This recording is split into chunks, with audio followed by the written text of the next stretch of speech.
Among the Wicked Dawi of the Far East. Part 16. No Trade.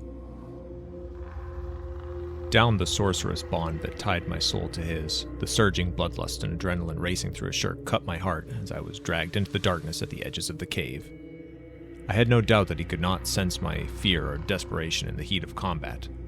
I could feel every blow and dodge of their confrontation.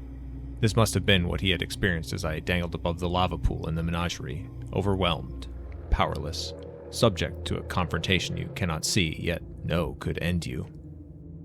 I did not know whether his assault on the larger hobgoblin was accident or design, but I could feel that it was by no means as easy a fight as against his first assailant. I was dragged down a gentle slope. Guttural noise passed between two greenskins, but with the shirk so far away, I could not make sense of it. Enmerkar's enchantment only allowed me to speak Black Khazalid. My ability to comprehend the lesser tongues of the hobgoblins depended on a shirk actually hearing the words so that I could seize their meaning across the magical thread that tied us together. I was dragged into a corner and propped up so that I could at least see a little in the dim light. Unlike the main chamber of the cave, this one was lit by the glow of hideous fungi. I could pick out reddish eyes in the dark, sharp and tight. There was some degree of tension between what I now saw were the two hobgoblins who had brought me here. They were ill at ease in what seemed to be an effort to gain credit for my capture, bartering me to another thin, tall hobgoblin who was seated on a strangely shaped mushroom that had the appearance of a modest throne, such as one might find in a rat house court or a minor nobleman's hearth hall. Like a shirk's opponent, this hobgoblin had a taller, thinner cap than most, though not as tall as the other I had seen, and like him, horns sprouted from it, although in this case there was only one pair. He eyed me with a sinister suspicion. What was I to him? I tried my best to look dead ahead at the earthy mosses covering the cave wall. I could read the scene without risking eye contact. By his side, a smaller figure appeared, a wiry goblin with what passed for a strong build among his kind. Taking the two together, I surmised them to be lieutenants of a sort. The goblin wore a steely skull cap lined with the tied tail of a white mountain fox, and in his hand held a wicked-looking saber. I had seen woodcuts of such goblins throughout my readings as an apprentice. They fought as cavalrymen atop great wolves. This one seemed to be of some influence and regarded me casually. It seemed my rival had interrupted his conversation with his counterpart on the fungal throne. The goblin shrugged, shook his head at my two enterprising captors, and left. One of them broke the looming silence with a quiet, hissing offer of some kind, and the other was furious, immediately barging him. The one on the throne acted quickly, pulling out a small pouch and rubbing it between finger and thumb, making what sounded like small stones inside clack together. Like the most faithful hounds, my captors stood entranced by the pouch, their eyes following it hungrily as their superior threw it casually from hand to hand. With a sudden swipe of the hand, he threw it at their feet. One lunged, but the other stayed upright, kicking his compatriot in the face, twisting backwards to the ground. The stricken greenskin scrambled, but it was too late. His supposed ally and the bag were gone. The one on the throne seemed not to find this as entertaining as I did, and as the second one barreled out after his prize, was entirely impassive.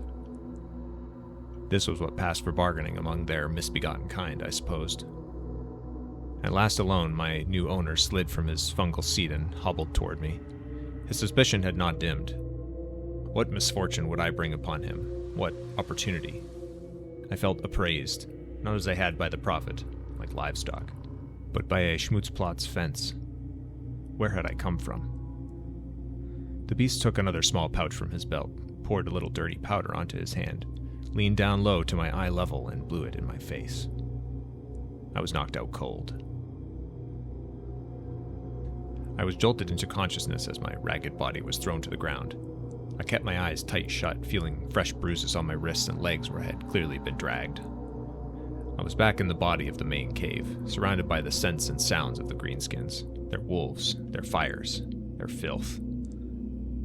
I lay on my side on the cave floor. The fire was somewhere in front of me, hot enough that I could feel it on my face. I was amid a dense crowd of hobgoblins, but they were strangely quiet. I twitched a single eye open and saw a shirk, silhouetted on the other side of the pit by the flaming carcass of his first victim. In one hand was one of his wicked blood-stained daggers, In the other, the severed head of his opponent, many-horned, peaked hat still on it. The axe with the curved blade now hung at his waist. A Shirk drew it from his belt and threw it on the ground in front of me. My new captor, standing behind me, kicked me in the back. "He is worth more than that, I think," he said. His voice was much lower than a Shirk's. Slower. A growl. A Shirk stared, motionless, and spoke in an equally hushed tone. "I know what you want," the assassin hissed. "But I don't want a shriveled manling for a prize like this," he said, hefting the decapitated head. "Bone coin. You have it. Throw it." The other hobgoblin nudged me with a foot.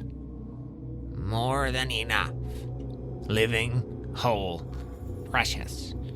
Master's prize. Take it. Leave tonight," he said casually. "Leave alive." "Bone coin," repeated a Shirk, snarling a little. "Like for like. Power," he said, waggling the severed head. "For power. No trade," the horn-headed hobgoblin hissed quietly. The Shirk's face was impassive, and the crowd of hobgoblins around the fire shifted but remained silent, sure that they were about to witness more sport. I assumed there would be another knife fight, another burning corpse, but I could not know then just how wrong I was. "No fight. Wager." A susurration of whispers, hisses, clanks, and taps from the greenskins. A murmur of approval. Assent. Excitement. The hobgoblin pulled a small, ornate, carved bone token from some deep fold in the hanging rough cloth tunic that covered his chest. He nodded to a Shirk and cast it on the ground in front of me. In response, the assassin took a step forward and threw the severed head. It landed with a wet slap, the neck stump flat against the ground. Lifeless eyes staring into mine. "Wager, then. All or nothing. The royal game."